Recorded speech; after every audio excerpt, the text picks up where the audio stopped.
when you're trying to figure out what's going on with a particular topic or something like a cultural phenomenon, maybe there's some trend going on in a national political scene, you can go through with newspapers databases and you can look at particular regions' newspapers and compare them to other different regions. So for example, you could look at a St. Louis newspaper and you could look at a Utah newspaper and look at interviews with people and how they felt about the Black Lives Matter movement, and you might get 2 points of view.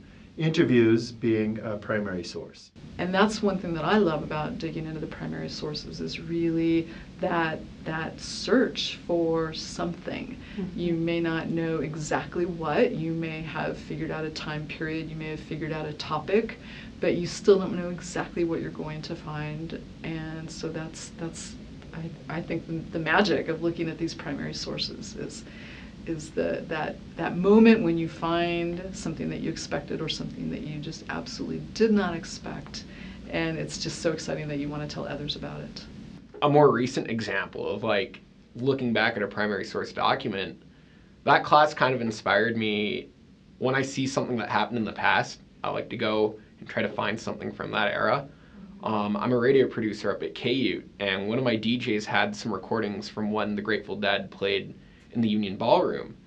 And so we went into the Chronicle office, pulled out their archives, and found the newspaper from the day before they played that Saturday. And we found an ad and an announcement in the school paper all about that show, and I tweeted that out, and the U retweeted it. A lot of people were like liking and retweeting the thing, so it's really cool to get to see a document that chronicled something from the past and see how it was then versus kind of looking at it from the future.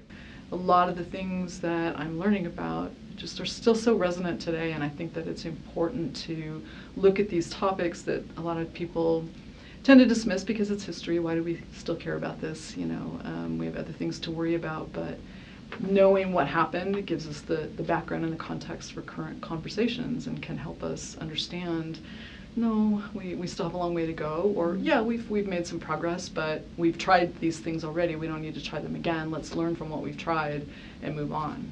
And I think that, for me, that's what's really, really interesting, is the relevance and the resonance that I continue to see in my research. So the best thing about primary resources is that you get to make up your own mind about a topic after you've considered all of the different voices on both sides of an issue, or maybe it's more complex than that.